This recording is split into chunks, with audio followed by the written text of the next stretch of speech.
सत्संग से सोधी आवे, नहीं जीव 84 में जावे। सत्संग से सोधी आवे, नहीं जीव 84 में जावे।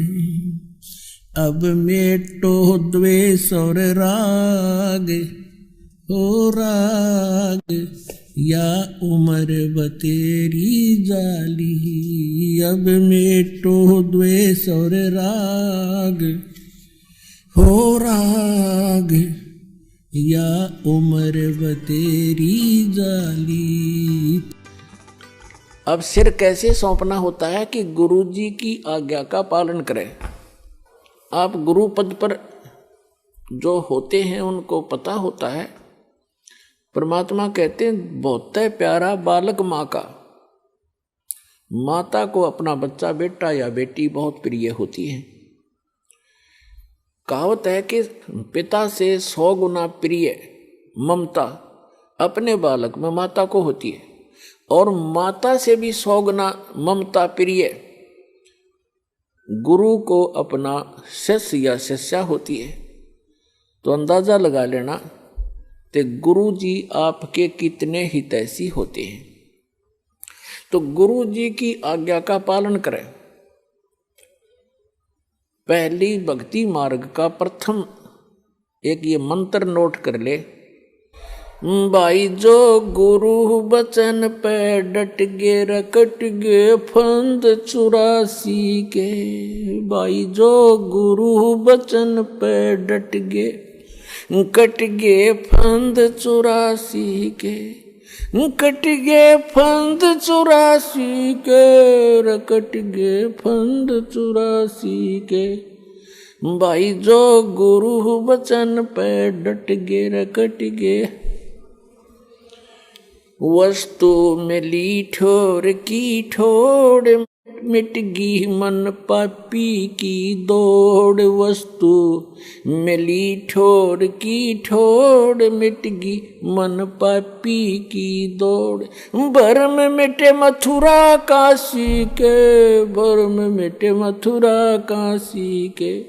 भाई जो गुरु बचन पे डट गे कट गे फंद 84 के। कट गे फंद 84 के, रकट गे। ये एक कवि का बनाया हुआ गान है। इसमें भी बहुत प्रेरणा है कि जो गुरु जी के वचन पर स्थिर हो जाते हैं, गुरु जी की आज्ञा का पालन करते हैं, उनके ये 84 लाख योनियों में दुख पाने के ये संकट समाप्त हो जाते हैं। अब कैसे गुरु की आज्ञा का पालन करना है। सिर सौंप्या गुरुदेव को, सफल होया ये शीश। नितानंद इस शीश पर आप बसे जगदीश। सिर कैसे सौंपना होता है। सिर काटना नहीं, गुरु जी के आज्ञा का पालन करना ही सिर सौंपना होता। एक गुरुजी थे, उनके 4-5 शिष्य थे, आश्रम में रहते थे। रोज ही प्रतिदिन शिक्षा यही दी जाती है। प्रत्येक गुरु जो होते हैं ये 5-4 फार्मूले पक्के सिखाता है गुरु को, चेलों को, और ये ही कारगर होते हैं। अब जैसे कोई भी भांग बोता है खेत में, तो वो भी खेत को संवारने के तरीके सारे बता देगा, लेकिन बीज गलत है तो वो सारे तरीके गलत हो गए। बीज ना था गेहूं बो दिए भांग। ये तो बाद में बताऊंगा, लेकिन जो प्रसंग चल रहा है उसी को आगे बढ़ाते हैं।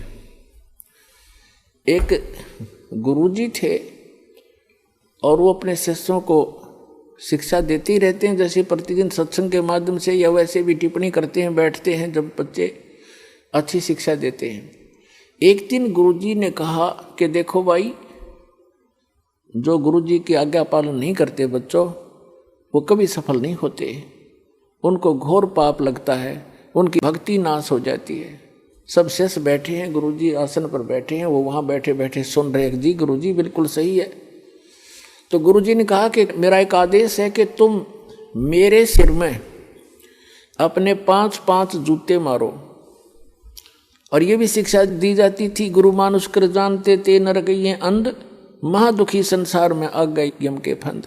गुरु को परमात्मा के तुल्य मानना चाहिए। अब उनके सामने धर्म संकट खड़ा हो गया। गुरु जी की आज्ञा का पालन नहीं करें तो भक्ति का नाश हो गया, और गुरु जी की तरफ हाथ कर दिया तो कट जाए वो हाथ, इससे अच्छा था।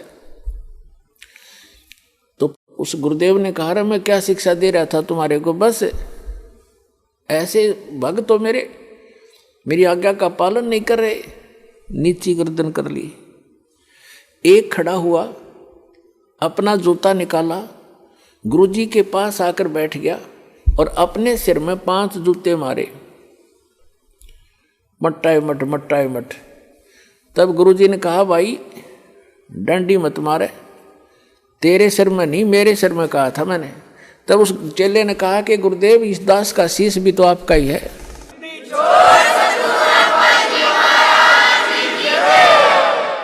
क्या इसको आप दूसरा मानते हैं? तो यहाँ गुरुजी बोल नहीं सके। तो वो यही चाहते थे कि इनको कितना विवेक है।